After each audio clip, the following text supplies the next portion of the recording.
vous allez bien? Vous êtes en forme? Bon, qui est en vacances?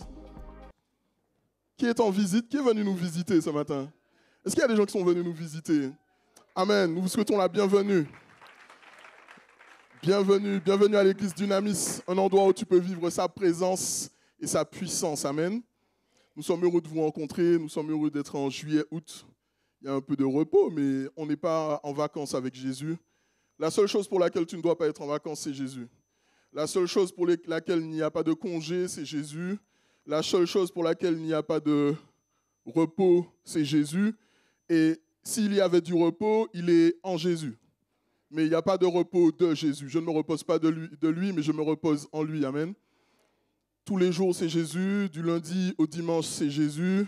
24 heures sur 24, c'est Jésus. 7 jours sur 7, c'est Jésus. Jour férié, c'est Jésus. C'est Jésus tout le temps. Tu dois être accro. Tu dois être accro. Amen.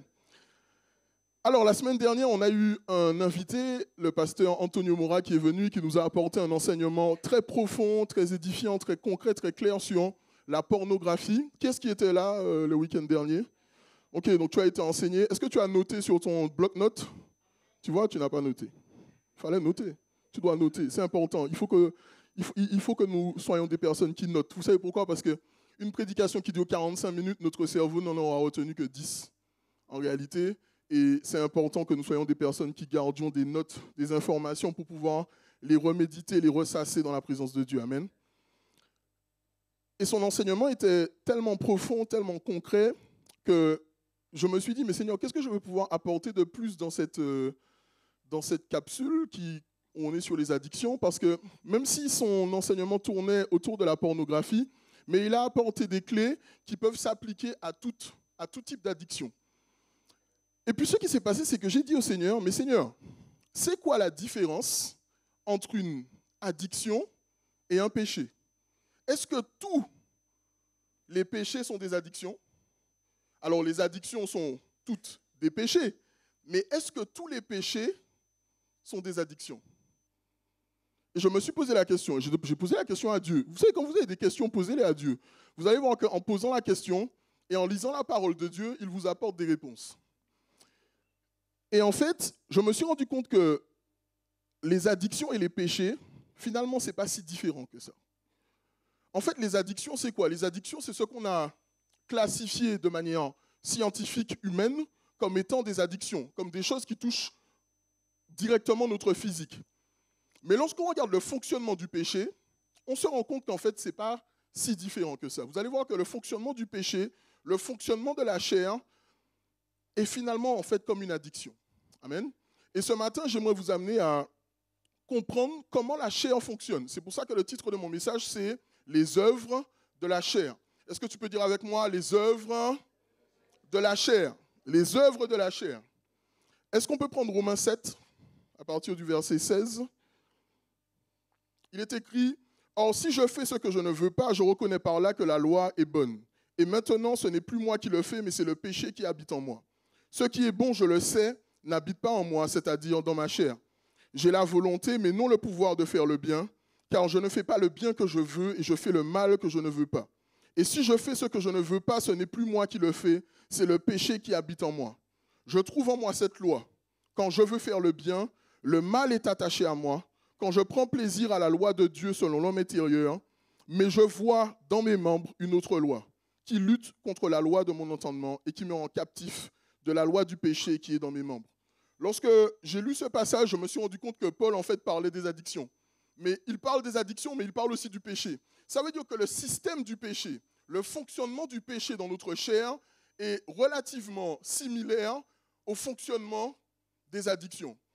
Selon le ministère de la Santé, une addiction se définit comme l'impossibilité répétée de contrôler un comportement et la poursuite de ce comportement en dépit de la connaissance de ses conséquences négatives. C'est ce que dit Paul.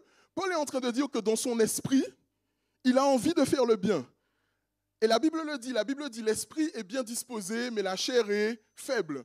Paul est en train de dire que dans son esprit, il a envie de faire des bonnes choses. Il a envie d'arrêter certaines choses. Mais que dans ses membres, donc dans sa chair, dans son corps, il sent un désir irrépressible de continuer à faire le mal. Donc il y a une différence entre ce que notre esprit a envie de faire et ce que notre corps fait. Ça veut dire que lorsque tu acceptes Jésus et ton esprit est renouvelé. Tu reçois la conviction de ce qui est bien et de ce qui est mal. Mais pourtant, dans ta chair, il demeure quelque chose qui continue à agir alors que tu ne le veux pas. L'addiction, c'est la même chose. C'est une action qui se fait. J'ai des fois envie d'arrêter, mais je ne peux pas m'arrêter. Donc péché et addiction, finalement, se retrouvent. Et le Saint-Esprit m'a amené à vous parler de ça aujourd'hui, des œuvres de la chair, de comprendre comment fonctionne la chair, de comprendre ce qu'est la chair. Qu'est-ce que c'est? Quand on parle de chair, on parle de quoi? Lorsqu'on regarde le grec, la signification grecque du mot chair, le grec en grec, le mot chair signifie sarx. Dites avec moi, sarx. Sarx, S-A-R-X, sarx. Sarx qui renvoie du coup à la peau, mais aussi à la nature sensuelle de l'homme. À la peau, donc la peau, mais la nature sensuelle. Lorsqu'on parle de nature sensuelle, dans sensuel, vous avez le mot sens. Ça veut dire que tout ce qui est attrait à la chair est relatif au sens. Donc nos 5 sens, nos yeux, notre regard, notre vue, notre ouïe, le toucher, tout ce qu'on peut ressentir, j'ai oublié les 5, vous allez vous rappelez des 5 sens, c'est bon? On a l'ouïe, le toucher, le goût, l'odorat et l'ouïe. Ok, c'est bon, on est ensemble. On est ensemble. En d'autres termes, lorsque le péché est survenu, lorsque Adam et Ève ont désobéi, et que le péché et que l'homme a été séparé de la présence de Dieu, la chair, la nature charnelle, c'est-à-dire les 5 sens, ont été modifiés. Les 5 sens ont été biaisés. Il y a quelque chose qui a changé. Et je vais vous montrer un exemple. Lorsque Adam et Ève étaient dans le jardin d'Éden, il est dit qu'ils étaient nus. Pourtant, Adam et Ève se sont rendus compte qu'ils étaient nus après avoir péché. Ça veut dire qu'avant ça, ils étaient nus, ça ne leur posait aucun problème. Mais dès le moment où le péché est survenu, la nudité d'Ève a commencé à gêner Adam et la nudité d'Adam a commencé à gêner Ève. Ça veut dire que dans les yeux d'Adam, dans la vue, dans les sens d'Adam et Ève, il y a quelque chose qui a changé. Alors que Adam pouvait regarder Ève toute nue et ne pas avoir de problème avec ça, lorsque le péché est survenu, le regard d'Adam sur Ève a changé. Ça veut dire que ce qui s'est passé, c'est que lorsque le regard d'Adam s'est posé sur Ève, il y a une information qui est allée vers l'âme d'Adam qui était différente de celle qu'il avait avant le péché. Donc mon frère, lorsque tu regardes une femme, ne commence pas à dire « oui, je peux regarder ». Tu ne peux pas regarder, il faut que tu arrêtes de regarder. Oui, parce que la réalité, c'est que la nature charnelle qu'il y a dans notre corps fait qu'il y a des choses que nous devons arrêter de regarder. Parce que si nous continuons à les regarder, ça nous expose à une forme de péché, ça nous expose à des pensées.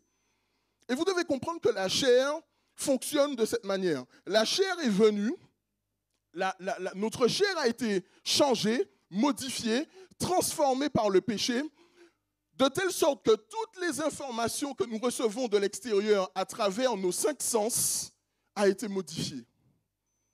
Le toucher a été modifié. La vue a été corrompue.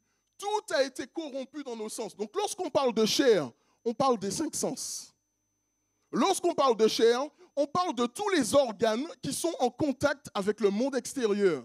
Est-ce que vous êtes d'accord avec moi? Est-ce que vous êtes avec moi? Vous êtes avec moi? Ok. Est-ce qu'on peut acclamer Jésus tous ensemble?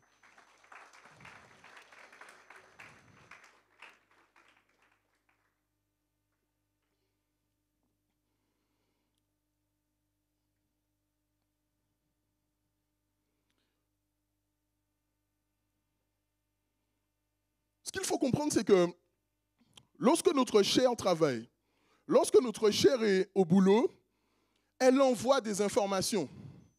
Elle envoie des choses. Dès que tu touches, dès que tu regardes, il y a une information qui est transmise. Et pour cette raison, c'est pour ça que lorsque toi, tu vas regarder quelque chose, ça va avoir un impact sur toi, mais lorsque moi, je vais regarder quelque chose, ça aura un impact différent. Lorsque je vais toucher quelque chose, ça va avoir un impact. Lorsque tu vas toucher quelque chose, ça va avoir un impact différent. Vous devez comprendre que la chair fonctionne avec toutes les informations que nous avons reçues au cours de notre vie. Ça veut dire que si, par exemple, tu as eu une enfance où tu as été beaucoup rejeté, tu as reçu des paroles blessantes, tu as été discriminé, tu as été rabaissé, tu as reçu toutes sortes de paroles qui sont allés dans ton oreille, que ton ouïe a reçu et qui sont ensuite descendus vers ton âme. Ton âme a fait une traduction et un travail avec toutes ces choses que tu as reçues à travers ton ouïe. Et là, il est dit que la chair fait autre chose. La Bible dit que la chair a aussi des passions et des désirs. Ça veut dire qu'une fois que ta chair a réceptionné toutes sortes d'informations qui lui viennent du monde extérieur, de tes parents, de ta famille, de tes amis, de ce que tu as vécu à l'école, de ce que tu as vécu au travail, il y a un travail de transposition. Et ce travail de transposition va créer quoi? Des passions et des désirs. Ok? Est-ce qu'on peut aller à Galates 5, au verset 16 à 22? La Bible dit, marchez selon l'esprit et vous n'accomplirez pas les désirs de la chair, car la chair a des désirs contraires à ceux de l'esprit et l'esprit en a de contraires à ceux de la chair. Ils sont opposés entre eux afin que vous ne fassiez point ce que vous voulez. Si vous êtes conduits par l'esprit, vous n'êtes point sous la loi. Or, les œuvres de la chair sont manifestes. Ce sont l'impudicité, l'impureté, la dissolution, l'idolâtrie, la magie, les inimitiés, les querelles, les jalousies, les animosités, les disputes, les divisions, les sectes, l'envie, l'ivrognerie, les excès de table et les choses semblables. On peut s'arrêter ici. Vous devez comprendre qu'à partir du moment où la chair travaille, voici les passions, voici la liste des passions et des désirs qu'elle développe. Dans l'homme, dans cette nature que nous avons en nous, il y a ces passions et il y a ces désirs. Mais ces passions et ces désirs ne se manifestent pas toujours de la même façon. Ça veut dire que si moi, je n'ai pas vécu une vie dans laquelle on m'a montré de la pornographie, je ne vais pas développer des passions et des désirs qui sont en lien avec l'impudicité ou la sexualité. Mais si par contre, j'ai vu mes parents boire de l'alcool, je vais développer des passions et des désirs pour l'ivrognerie. Donc ce que je vois, ce que j'entends, ce que je ressens, tout ce que je peux capter comme information va venir créer en moi des passions et des désirs qui seront en lien avec ce que j'ai vécu. Si tu as vécu dans le conflit, tu seras certainement une personne qui va tout le temps être en conflit avec les autres. Si tu as vécu dans les divisions, si tu as vécu dans les paroles blessantes, ce à quoi tu as été habitué, ton âme va développer des désirs et des passions qui seront en lien avec ces choses. C'est pour ça que lorsque l'on accepte Jésus, premièrement, on l'accepte en esprit. Mais il y a un travail à faire sur notre chair pour que les passions et les désirs qui ont été suscités dans le vieil homme, qui ont été suscités dans l'ancienne personne que nous étions, nous devons crucifier ces passions-là. Nous devons crucifier ces choses afin de ne plus rester comme nous étions. La Bible le dit, l'esprit est bien disposé, mais la chair est faible. Ça veut dire que même si ton esprit est disposé, si tu ne crucifies pas ta chair, tu seras toujours sous l'emprise de celle-ci. Tu seras toujours sous l'emprise de celle-ci. Donc il est important de faire ce travail. Lorsque nous sommes sauvés en esprit avant tout. Mais pour que cela puisse s'accomplir dans la vie sur terre, pour que nous puissions jouir de notre héritage ici, il faille que nous fassions un travail sur notre chair. Il faille que nous fassions un travail sur les addictions de notre âme. En réalité, nous sommes tous addicts à quelque chose. Nous sommes tous addicts à quelque chose, nous ne sommes pas si différents. Peut-être que ton addiction, c'est la masturbation. Peut-être toi, c'est la pornographie. Peut-être, je ne sais pas pourquoi ma bouche est très sèche.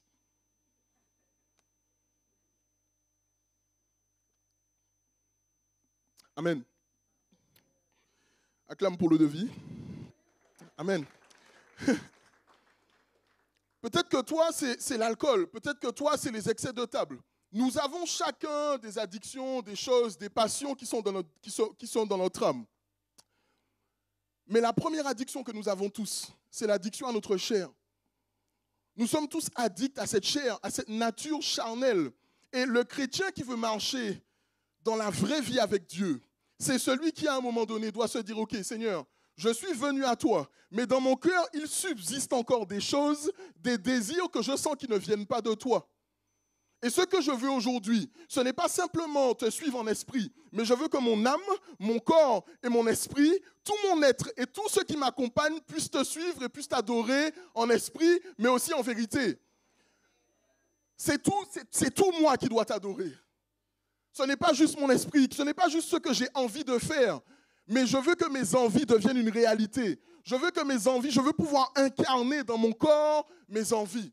Et vous devez comprendre que si on ne fait pas ce travail de crucifixion de notre chair, si on ne fait pas ce travail pour dompter notre chair, pour la dresser, pour la discipliner à la gloire et à la parole de Dieu, même si nous triomphons de certaines choses, il y a toujours d'autres choses qui vont revenir. Même si nous arrivons à avancer sur une chose, il y a toujours une autre qui va revenir. Et le problème bien souvent du péché, de l'addiction, c'est que les gens sont souvent concentrés sur tel ou tel péché. Ils sont souvent concentrés sur « Ah Seigneur, je fais ça, j'ai plus envie de le faire ». Mais ils sont concentrés sur cette chose. Mais ce qu'ils n'ont pas compris, c'est que ce n'est pas la chose en réalité qui est importante. Ce qui est important, c'est la nature qui va pousser cette chose en nous. Ça veut dire que tu peux crucifier ce péché. Tu peux réussir éventuellement à mettre des choses en place pour arrêter ce péché. Mais si ta nature profonde n'est pas renouvelée par l'Esprit de Dieu, il y a des choses que tu n'arriveras pas à arrêter. Ou il y a des choses dans lesquelles tu vas tomber finalement, même si tu es sorti là-bas. Celui qui triomphe, celui qui réussit, celui qui gravit les échelons, celui qui s'élève avec Dieu, celui qui grandit dans la sanctification, c'est celui qui a compris que ce n'est pas un péché qui doit être crucifié, c'est la nature du péché qui en nous doit disparaître et doit être crucifiée. C'est la nature, c'est ta nature. Peut-être que tu es colérique, il faut que tu arrêtes d'être en colère. C'est ta nature pécheresse qui doit être crucifiée. Mais tu vas réussir, mais tu vas y arriver. Mais ça va être ce jour de victoire où tu vas sentir que, ok, Seigneur, je suis au-dessus de ces circonstances. Je suis au-dessus de ces choses. Et je vais y arriver. Au nom de Jésus. Amen. Est-ce qu'on peut continuer? Est-ce que vous êtes avec moi? Tu es avec moi ou tu n'es pas avec moi? Amen. La première chose que j'aimerais te dire, c'est que la chair va te pousser à rester un homme animal. Lorsqu'on regarde la définition de la chair, on voit qu'il est écrit aussi la nature animale. En fait, ce que la chair fait, c'est que la chair vient comme nous humilier. L'homme nous a donné la capacité de choisir, de décider en fonction de l'esprit. Mais la chair nous donne toujours à décider en fonction des circonstances extérieures, en réalité comme des animaux. Vous avez vu un animal, il réfléchit et il agit en fonction de ce qu'il perçoit. Et bien souvent, vous savez pourquoi il y a des animaux qui attaquent les hommes? Ce n'est pas parce qu'ils sont méchants, hein. Bien souvent c'est parce qu'ils ont peur. Ça veut dire que l'animal a perçu une situation dans laquelle il se sent menacé, alors que moi, qu'est-ce que je vais aller taper un tigre? C'est le tigre qui va me taper. Pourtant, quand le tigre arrive en face de moi, il a peur. Parce que sa perception de la situation lui fait croire que je peux être une menace pour lui, alors qu'en réalité, je ne le peux pas. Donc, l'homme animal, c'est celui qui a toujours et s'appuie toujours sur une perception des événements extérieurs. Et j'aimerais vous dire ça aujourd'hui. Si vous prenez des décisions dans votre vie, si vous prenez des directions dans votre vie, uniquement en fonction des événements extérieurs, en fonction des éléments extérieurs, en fonction de ce que vous voyez, en fonction de ce que vous mesurez, en fonction de ce que vous touchez, en fonction de ce que vous recevez comme information physique, alors vous n'êtes pas guidé par l'Esprit de Dieu. Celui qui est guidé par l'Esprit de Dieu, c'est celui qui comprend que oui, certaines informations extérieures peuvent être des indicateurs. Mais lorsque l'Esprit de Dieu est avec moi dans une chose, dans une direction, dans un projet, il y a quelque chose qui vient de l'intérieur. Il y a quelque chose qui vient de l'intérieur. En fait, l'Esprit veut agir en nous. L'Esprit est en nous. Ça veut dire que mes actions, mes directions, mes projets, mes choix viennent avant tout de l'intérieur. Et ce qui est de l'extérieur va venir confirmer. C'est pour ça qu'il est important dans ta vie. Si tu as basé ta vie sur des prophéties, attention. Si tu as basé ta vie sur des prophéties, attention, un prophète peut se tromper. Une parole de connaissance peut être fausse. Quelqu'un peut se tromper. Il faut que la conviction d'un choix, d'une décision vienne de l'intérieur, vienne de l'Esprit de Dieu en moi qui agit et non d'une dimension charnelle. Non d'une dimension charnelle, non d'une dimension physique, non d'une dimension visible. Amen. On peut prendre Galates, au verset, reprendre Galates. Je dis donc, marchez selon l'esprit et vous n'accomplirez pas les désirs de la chair, car la chair a des désirs contraires à ceux de l'esprit, et l'esprit en a de contraires à ceux de la chair. Vous savez, Satan, il est très très fort. Satan, il est fort, hein? Il faut accepter ça. Il faut accepter cette réalité. Il ne faut pas prendre Satan à la légère. Aujourd'hui, le sens de mon message, c'est aussi de... Quand on se retrouve face à un adversaire, c'est important de connaître les qualités et les faiblesses de l'adversaire. Je ne peux pas arriver dans un match et je n'ai pas étudié l'équipe en face. Vous savez, moi, j'ai été coach pendant un moment, j'ai été entraîneur, j'aime beaucoup le foot. Quand j'arrivais, il fallait que j'ai quelques vidéos de l'équipe en face. Comme ça, je sais où sont les points faibles. Je sais dans quel dispositif l'équipe joue. Je connais la stratégie de l'équipe. Je sais comment elle va vouloir attaquer. Je sais comment elle va vouloir défendre. Et moi, j'ai mon plan de jeu, ok? Mais quand je connais le plan de jeu de l'adversaire, alors je peux faire des petites adaptations qui vont me permettre d'avoir l'adversaire là où il ne s'attend pas. C'est la même chose avec Satan. Nous devons connaître les stratégies. Nous devons connaître avant tout la pensée de Dieu, mais il est important aussi de connaître la pensée de Satan. Tu dois savoir que Satan, premièrement, c'est un imitateur. C'est un menteur. Il n'a rien inventé. Tout ce qu'il fait, il le copie à Dieu. Tout ce que Satan fait, il le copie à Dieu. En fait, Satan n'a aucune créativité. Il ne sait rien faire. La réalité, c'est qu'il voit Dieu faire, il dit « waouh » et il reprend la même chose et il le tord. Il le prend la même chose et il l'utilise pour te détruire, il l'utilise pour dérober, il l'utilise pour détruire ton âme. Et Satan est un tel imitateur qu'il a aussi sa trinité. Satan a aussi sa trinité. Il y a Satan, il y a la chair qui habite en toi et il y a le monde. Et vous savez, c'était fort parce que la semaine dernière, Antonio Mora, sur une de ses diapositives, il y avait les facteurs externes, ça veut dire le monde, et il y avait les facteurs internes, ça veut dire ta chair. Et puis il y a Satan au-dessus qui travaille avec ses deux partenaires que sont la chair et le monde pour t'amener à ne pas rentrer dans les projets de Dieu. Le désir de Satan, c'est de te détruire afin que tu ne rentres pas dans les projets de Dieu. Donc en réalité, Satan est un grand imitateur. C'est la seule chose qu'il sait faire, imiter, imiter, imiter. Ce que j'aimerais aujourd'hui vous inculquer, c'est que le combat que tu mènes n'est pas celui de lutter contre un péché, n'est pas celui de lutter contre une chose en particulier, mais c'est comme je le disais tout à l'heure, celui de lutter contre une nature qui nous colle à la peau, une nature qui est en nous. Et cette nature, elle est valable pour tout le monde. Et vous savez, il y a ce passage dans la Bible qui dit « Tous ont péché et sont privés de la gloire de Dieu ». Et quand je lisais ce passage, à chaque fois je disais à Dieu, mais Seigneur, ça veut dire que moi, bon, ok, j'ai péché, mais je ne suis pas un criminel. Je n'ai pas volé, je n'ai pas violé, je n'ai pas tué, j'ai pas fait des gros péchés. Pourtant, tu es en train de me dire que tous ont péché et sont privés de la gloire de Dieu. Ça veut dire quoi? Ça veut dire que moi, qui n'ai pas fait des choses si mal que ça, je suis au même plan que celui qui a fait des choses aussi graves. Mais Seigneur, tu n'es pas juste. C'est bizarre ça. Seigneur, il y a un truc que je n'ai pas compris. Et vous savez, quand on lit la parole de Dieu, il y a deux choses que l'on peut faire. Soit on peut lire la parole et en fait on la refuse, soit on lit la parole et on dit, attends, Seigneur, si tu dis ça, c'est que toi tu as compris quelque chose que moi je n'ai pas compris. Vous devez toujours partir du principe que Dieu est juste, bon et parfait. Ça veut dire que lorsqu'il dit que tous ont péché et sont privés de la gloire de Dieu, lorsqu'il dit que le salaire du péché, c'est la mort, ça veut dire que quel que soit le péché dans lequel tu es, ton salaire, c'est la mort. Quel que soit le péché dans lequel tu es privé de la gloire de Dieu. Donc tous les péchés, Seigneur, oui, tous les péchés.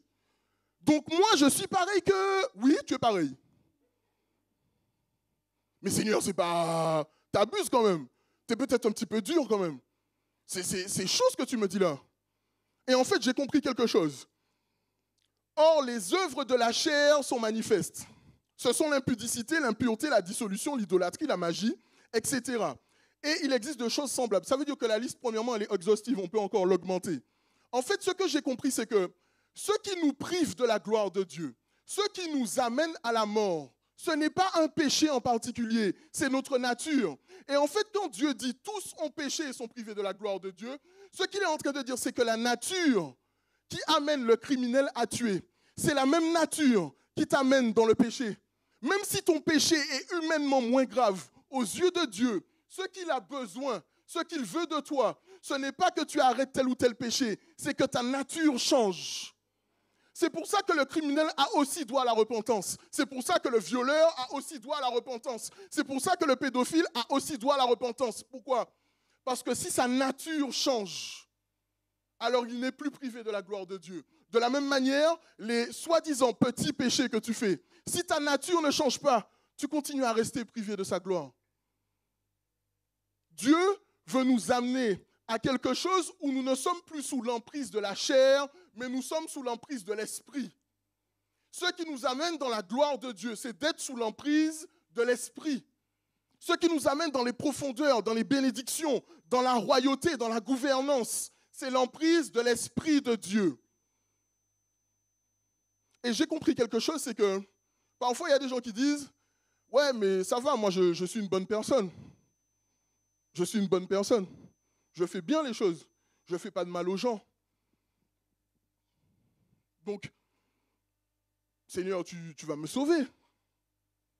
Si je ne fais pas de mal aux gens, si je ne vole pas, si je mène une vie quand même relativement correcte, tu vas me sauver. » Ce qui définit ce qui est bien ou mal dans ce monde, c'est la perception de chacun de nous.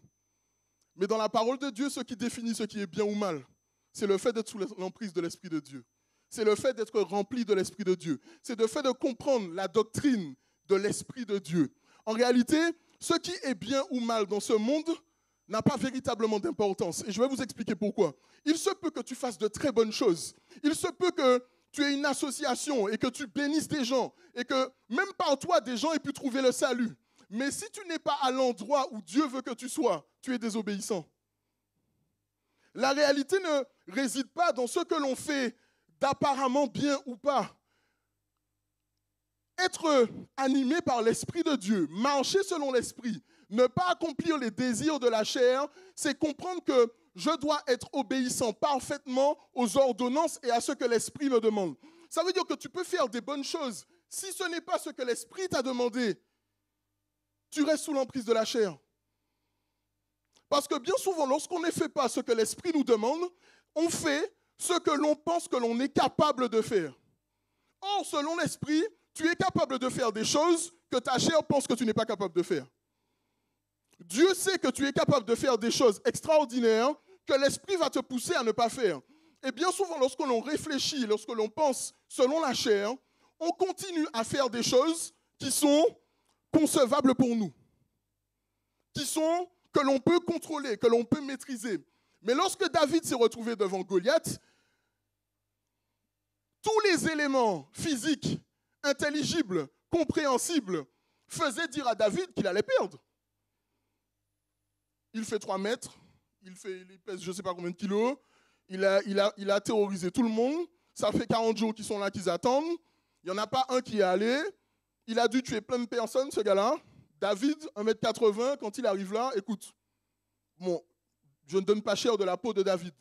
Mais si David était allé avec son esprit charnel, si David était allé avec sa dimension charnelle, il serait arrivé et il aurait dit, bon, Goliath, c'est, ouais, enfin, t'inquiète. Voilà, ok. Mais lorsque David est arrivé, David a dit à Goliath, toi, tu viens avec ton épée, tu viens avec tes 3,50 m, tu viens avec tes 6 mètres de haut, tu viens avec tes 800 kilos. Mais moi, je viens contre toi au nom de l'Éternel des armées. Ça veut dire que David, lorsque David a regardé Goliath, il n'a pas regardé sa chair, il n'a pas regardé Goliath avec ses 5 sens. Il a regardé Goliath avec l'Esprit de Dieu qui habitait en lui et qui lui a dit, toi, tu vas pouvoir terrasser Goliath. Tu vas prendre la fronde et tu vas lui couper la tête. Lorsque l'on est sous l'emprise de la chair, on regardera toujours les situations en fonction de ce que l'on voit, de ce que l'on touche, de ce que l'on ressent, de ce que l'on peut sentir. Lorsque l'Esprit de Dieu habite en nous, on regarde toutes les situations, non pas en fonction de ce qui est logique, non pas en fonction de ce qui est scientifique, non pas en fonction de ce qui est carré, non pas en fonction de ce qui est en angle droit. On regarde en fonction de la puissance souveraine de Dieu. Je vous invite ce matin à rentrer dans cette dimension de l'esprit, à rentrer dans cette dimension où vous allez faire des choix que les gens ne vont pas comprendre. Jésus faisait des choses que les gens ne comprenaient pas. Celui qui est sous l'emprise de l'esprit fait des choses que les gens ne comprennent pas, fait des choses que les gens ne peuvent percevoir parfois. Mais ce qui va être la récompense, c'est les fruits qui sont portés à travers la puissance des actions que vous faites en étant animés et conduits par l'Esprit de Dieu.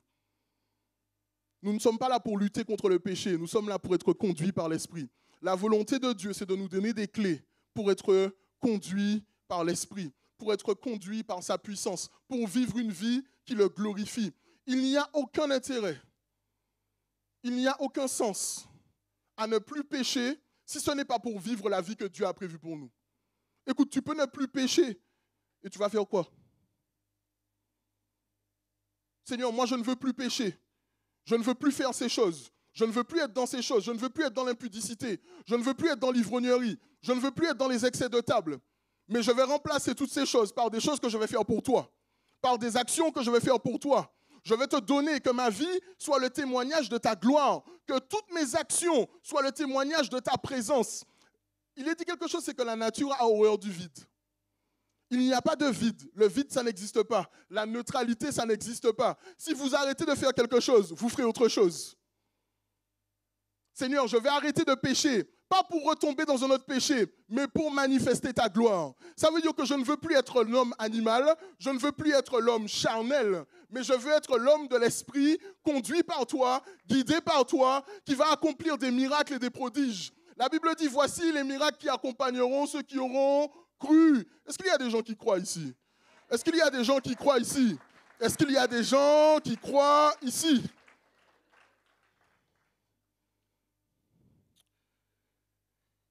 La chair va te pousser à garder les choses cachées, alors que l'esprit va te pousser à les mettre en lumière. Vous allez remarquer quelque chose, c'est que lorsqu'on est dans tel ou tel péché, dans telle chose, il y a toujours un sentiment de honte. Il y a toujours un sentiment de ne pas exprimer les choses, de ne pas les montrer. Lorsqu'on prend 1 Jean 1, à partir du verset 5, il est dit, la nouvelle que nous avons apprise de lui et que nous vous annonçons, c'est que Dieu est lumière et qu'il n'y a point en lui de ténèbres. Nous disons que nous sommes en communion avec lui et que nous marchons dans les ténèbres, nous mentons. Si nous disons, et nous ne pratiquons pas la vérité. Mais si nous marchons dans la lumière, comme il est lui-même dans la lumière, nous sommes mutuellement en communion et le sang de Jésus, son Fils, nous purifie de tout péché. Si nous disons que nous n'avons pas de péché, nous nous séduisons nous-mêmes et la vérité n'est point en nous. Si nous confessons nos péchés, il est fidèle et juste pour nous les pardonner et pour nous purifier de toute iniquité. Vous devez comprendre quelque chose, c'est que l'une des choses que le péché, l'une des choses que notre âme, quand elle est sous l'emprise de la chair, va nous pousser à faire, c'est de toujours garder des secrets pour Dieu. C'est de toujours laisser des choses sous le tapis, ne pas dire certaines choses. Et le pasteur Antonio Mora, il a dit quelque chose, il a dit qu'il est important d'aller voir quelqu'un que l'on connaît et de pouvoir, quelqu'un que l'on connaît, quelqu'un en qui on a confiance, une autorité spirituelle, et de pouvoir confier. Et vous savez, les catholiques le font, ça, ils confessent. Ils vont dans une boîte là, et puis ils confessent, j'ai fait telle chose, j'ai fait telle chose. C'est éminemment spirituel. Alors, ça a été fait d'une façon, on peut en discuter après la célébration, pas ici. Hein? Mais la réalité, c'est que nous devons être des chrétiens qui confessent. Et vous allez voir que si vous allez dans l'Apocalypse, lorsque Jean parle de l'éternité, il dit à un moment que lorsque nous serons dans l'éternité, toutes choses, toutes pensées seront à la lumière. Il n'y a rien qui sera caché. On ne pourra rien cacher. Il n'y a que dans le monde terrestre qu'on est capable de cacher des choses. Il n'y a que dans le monde terrestre qu'on peut cacher des choses aux autres êtres humains. Mais le vrai adorateur, le vrai chrétien, la personne qui veut être remplie de l'esprit est celle qui commence à tout mettre à la lumière. Ça veut dire qu'aujourd'hui, si vous vivez dans des situations, il y a des péchés, il y a des choses pour lesquelles vous culpabilisez, il y a des choses pour lesquelles vous avez honte, il y a des choses que vous n'arrivez pas à faire. La première chose que vous devez commencer à faire, c'est mettre cette chose à la lumière. Pourquoi? Parce que dans les ténèbres, le diable a toujours autorité. C'est le terrain les ténèbres, l'ombre, là où il n'y a pas de lumière, c'est le terrain de jeu du diable. Ça veut dire que tant que je garde des choses sous le tapis, je continue à donner au diable l'autorité sur cette chose. Une fois que je viens transférer cette chose de l'ombre à la lumière, je la mets au pied de la croix et je dis, Seigneur, prends cette chose. Première chose, confesser à Dieu. Confesser à Dieu. Oui, quand je parle de confesser à Dieu, je dis que Dieu sait ce qu'il y a dans ton cœur. Il sait ce que tu fais. Il sait tout. Ok? Il est omniscient. Et parfois, tu es là et tu dis, ouais, mais c'est bon, il sait déjà. Il sait déjà, je n'ai pas besoin de... Mais même s'il sait déjà, il veut voir ton action. Il veut voir que tu vas à ses pieds et que tu dis, Seigneur, ok, je reconnais. Je reconnais que je suis dans cette situation. Je reconnais que je n'arrive pas à m'en sortir tout seul. Je reconnais que mon esprit est disposé, mais que ma chair est faible. Je n'y arrive pas. Seigneur, viens m'aider. Viens à mon secours. Montre-moi. Dis-moi quelque chose. Et puis la deuxième chose, une fois que j'ai confessé à Dieu, que j'ai fait rentrer en moi et que j'ai cherché cette repentance sincère et profonde, je vais voir une autorité spirituelle. Je vais voir une autorité spirituelle et j'en parle. Et vous savez, j'ai été longtemps sous l'emprise de la pornographie, de la masturbation. Et puis quand je suis arrivé à l'église, c'était dur, c'était dur. Et c'était le pasteur Lamotte à l'époque quand je me suis fait baptiser. Et j'ai un entretien avec lui. Et je viens le voir et je lui dis, ouais, mais pasteur, il y a des trucs et tout. Il me dit, quel truc? Ouais, des trucs. Mais dis-moi, quel truc? Ouais, des trucs, pasteur, mais tu vois, c'est compliqué. En fait, quand tu vas voir que lorsque tu vas commencer à vouloir dire, le diable va commencer à vouloir fermer ta bouche. Il va commencer à vouloir te dire, ne dis pas. Mais non, si tu dis, regarde, il va se moquer de toi. Mais si tu dis, il va te juger. Mais si tu en parles, regarde ce qu'il va faire avec. Il va commencer à parler sur toi, il va le répéter à d'autres personnes. Lorsque vous allez commencer à rentrer dans la dimension de l'esprit, la chair va commencer à vous parler pour vous empêcher de rentrer dans cette dimension. Elle va commencer à vous harceler de toutes sortes de pensées, de toutes sortes de paroles, de toutes sortes de fausses vérités pour vous dire de le garder secret. Parce que tant que c'est secret, la chair a le pouvoir dessus. Une fois que c'est mis à la lumière, elle n'a plus de pouvoir, elle ne peut plus rien faire. Il y a eu un transfert d'autorité de l'ombre à la lumière et la gloire de Dieu vient irradier le péché de telle sorte que maintenant, tu es délivré au nom de Jésus.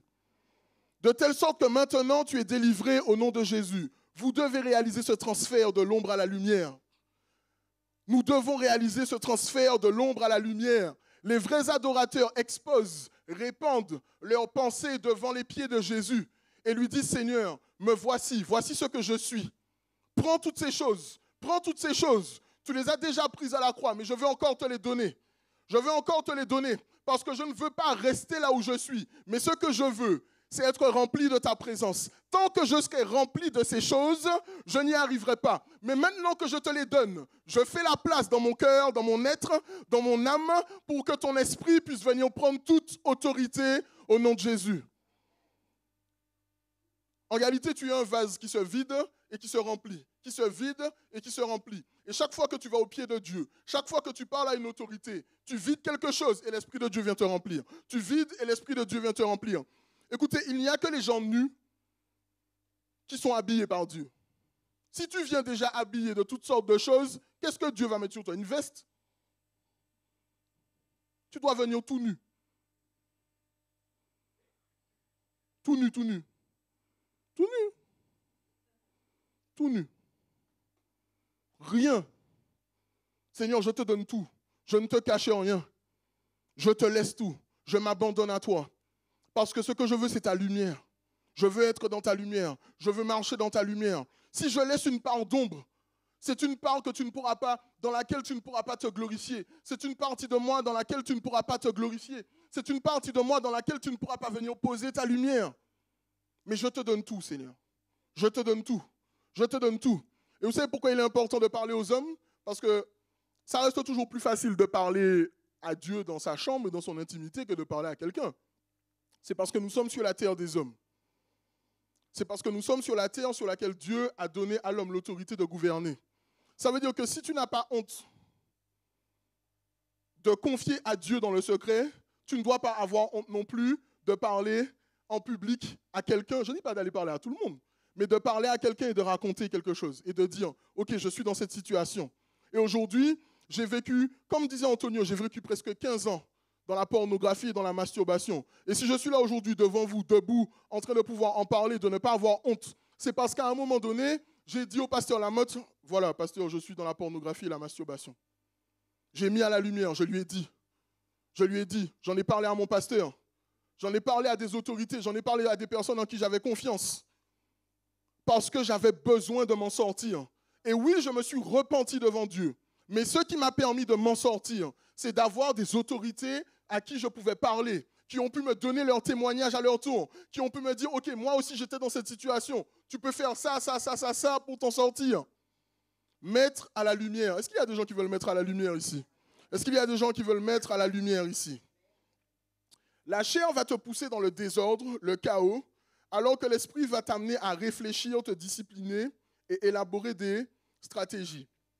Lorsque David est arrivé devant Goliath, il a dit, toi tu viens avec ton épée et moi je viens au nom de l'Éternel. Ok? Première chose.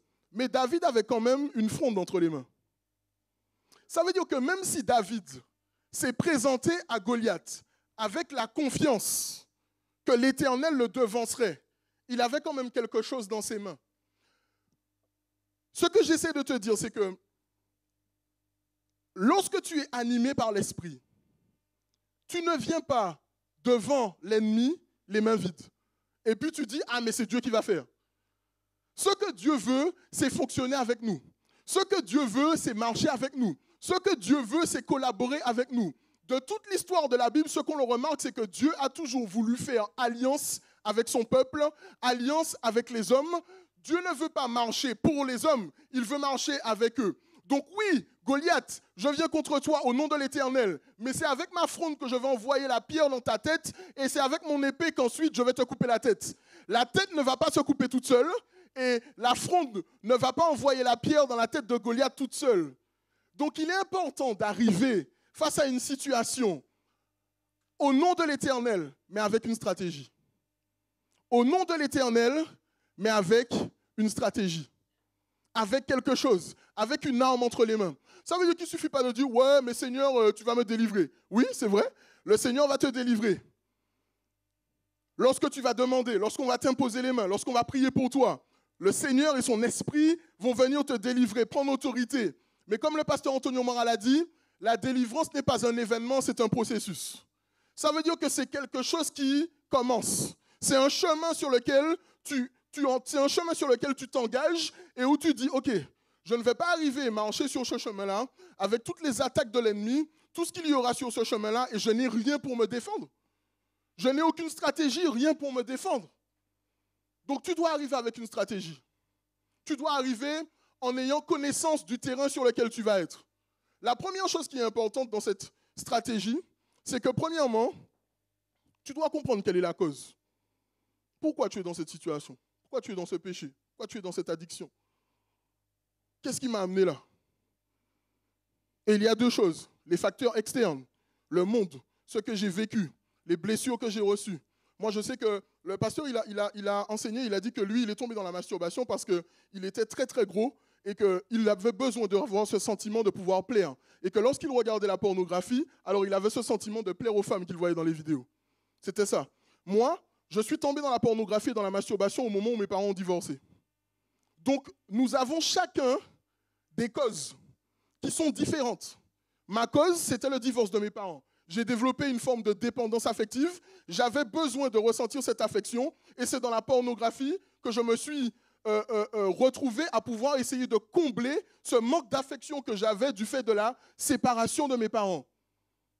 Peut-être que tu es tombé dans l'alcool parce que tu as vécu une rupture douloureuse. Peut-être que tu es tombé dans l'alcool parce que tu as vécu un divorce. Quelle que soit la cause, il est important de comprendre pourquoi je suis arrivé dans cette situation. Déterminer la cause. Pourquoi? Seigneur, à partir de quand ça a commencé? La deuxième chose, c'est de comprendre à quel moment tu as envie de faire ces choses-là. À quel moment tu as envie de boire de l'alcool? À quel moment tu as envie de regarder de la pornographie? À quel moment tu as envie de manger beaucoup? Tu as envie de te goinfrer de nourriture? À quel moment? Quels sont les facteurs qui occasionnent ça? Est-ce que ce sont des facteurs de stress, des facteurs internes, les traumatismes, des choses qui sont dans ton cœur? Est-ce que ce sont des facteurs extérieurs? À partir du moment où tu vas au boulot, il y a une collègue là qui t'énerve, tu as envie de manger des donuts et des muffins toute la journée. Vous savez que j'étais comme ça. Hein? Dès que j'étais énervé, il fallait que je mange. J'avais des commandes Uber Eats par mois comme ça, des 150 €, 200 € de Uber Eats par mois. Mon argent passait dans ça. J'avais même pas d'économie pour mon mariage, tellement j'avais dépensé de Uber Eats. Parce qu'il fallait que je mange. Dès que j'étais triste, je devais manger. Dès que j'étais malheureux, je devais manger.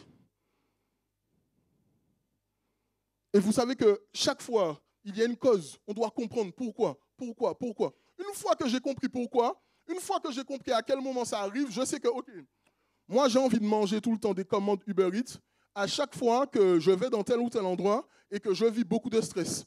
Dès qu'il y a une chose qui se passe bien, que je suis énervé, j'ai envie. Et donc, à ce moment-là, je suis capable d'anticiper et de dire, OK, Seigneur, là, je sais que je ne me sens pas bien là. Je risque d'avoir envie de manger quelque chose. Alors, j'anticipe. Ce que je peux faire, c'est qu'au lieu de faire à manger chaque jour, je fais à manger à la semaine. Comme ça, quand j'arrive chez moi, il y a déjà à manger. Je ne fais pas de commande. Tu dois élaborer des stratégies en fonction de qui tu es, de comment tu es, des situations auxquelles tu es confronté. Si c'est l'alcool, eh bien, si tu sais que là, tu vas boire de l'alcool, appelle un copain, dis-lui, écoute, est-ce que tu peux venir à la maison? Je sais que j'aurais envie de boire une bouteille de whisky là. Viens pour qu'on puisse passer du temps ensemble et que j'ai élaboré des stratégies. Si tu vas devant Goliath sans avoir la fronde entre les mains, sans avoir l'épée entre les mains, tu ne pourras pas tuer Goliath. Même si l'Éternel est avec toi. L'Éternel est avec ceux qui ont décidé de travailler. Il est avec ceux qui ont décidé de bosser. Amen. Élaborer des stratégies. Lorsque Joseph est arrivé devant Potiphar, devant la femme de Potiphar, il n'est pas resté dans le lit et puis il a dit, bon, j'ai pas envie, toi, fais... Non, Joseph, il a fui. Il est dit même que la femme de Potiphar a retenu sa tunique. Il a fui tellement violemment que la tunique s'est déchirée. Donc Joseph est arrivé devant la femme de Potiphar, s'est retrouvé là, dans cette situation, et il n'est pas resté là. Il a fui. Il n'a pas dit, ouais, moi, je vais pouvoir résister. Non, il est parti. Donc il y a des situations que tu dois fuir, il y a des situations que tu dois éviter, il y a des situations que tu dois réussir à esquiver pour ne pas retomber dans certaines situations. La dernière chose que j'aimerais te dire et que tu dois comprendre, c'est que lorsque l'Esprit de Dieu habite en toi, tu as une autorité spéciale. Tu as une autorité spéciale. Il y a en toi une puissance spéciale. Et parfois, tu ne pourras pas éviter, parfois, tu ne pourras pas fuir. Mais dans les moments où tu ne peux pas éviter, où tu ne peux pas fuir, il y a quelque chose que tu peux faire. C'est regarder cette situation dans les yeux. C'est regarder cette situation droit devant et lui dire, au nom de Jésus, je te chasse de mes pensées. Au nom de Jésus, je te chasse de mon corps. Au nom de Jésus, je te chasse de mon esprit. Pensée d'ivrognerie, tu t'en vas maintenant. Pensée de masturbation, tu t'en vas maintenant. Pensée d'excès de table, tu t'en vas maintenant. Au nom de Jésus, je vais rester correct devant mon Dieu. Et ce que je veux, c'est être inspiré par ton esprit. Vous avez une autorité spéciale. Non pas l'autorité de votre travail, non pas l'autorité qui vous est donnée en tant que père de famille, mais l'autorité qui est donnée au nom de celui qui est allé sur la croix. L'autorité au nom de Jésus-Christ, l'autorité du roi des rois, l'autorité de celui qui est puissant, l'autorité du créateur du ciel et de la terre. Et au nom de Jésus, je chasse toute chose de mon corps, de ma tête, de mes pensées, de mes membres qui me pousseraient à te désobéir au nom de Jésus. Vous avez la victoire, vous avez la victoire, vous avez la victoire. Vous avez la victoire sur toutes ces choses. Vous avez la victoire sur les addictions. Vous avez la victoire sur le péché. Écoutez, il est possible de vivre une vie de sanctification. Il est possible de vivre une vie de consécration. Il est possible de triompher des Goliaths dans lesquels tu es. Il est possible de briser la dépression. Il est possible de briser la peur. Il est possible de briser la maladie. La chair veut t'amener dans toutes ces choses. La chair veut t'amener dans les souillures. Mais l'Esprit de Dieu veut t'amener dans une victoire éternelle. L'Esprit de Dieu veut t'amener à être un héritier. Tu peux être un héritier ici maintenant. Écoutez, l'héritage, ce n'est pas uniquement dans l'éternité. Nous avons droit ici dans le ciel, sur terre à un avant-goût de cet héritage. Tu peux commencer à vivre ici l'héritage qui t'est promis dans le ciel. Tu peux commencer à vivre une vie ici dans laquelle tu n'es pas soumis au péché. Tu peux commencer à vivre une vie dans laquelle, même si ça fait 20 ans, le Seigneur est en train de te délivrer.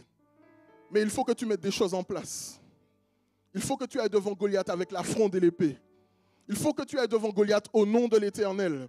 Il faut que tu ailles devant Goliath en étant animé par l'Esprit de Dieu et non par la peur de la chair. Dieu est infiniment puissant, mais il veut travailler avec nous. Il veut fonctionner avec nous. Il veut nous accompagner. Est-ce qu'on peut se lever tous ensemble? Bonjour Église Dynamique. J'espère que la vidéo vous a fait du bien. N'hésitez pas à vous abonner sur notre chaîne YouTube et activer les notifications avec les petites cloches. Si vous avez à cœur de soutenir l'Église et le ministère, n'hésitez pas à cliquer sur le lien dans la description. Soyez bénis.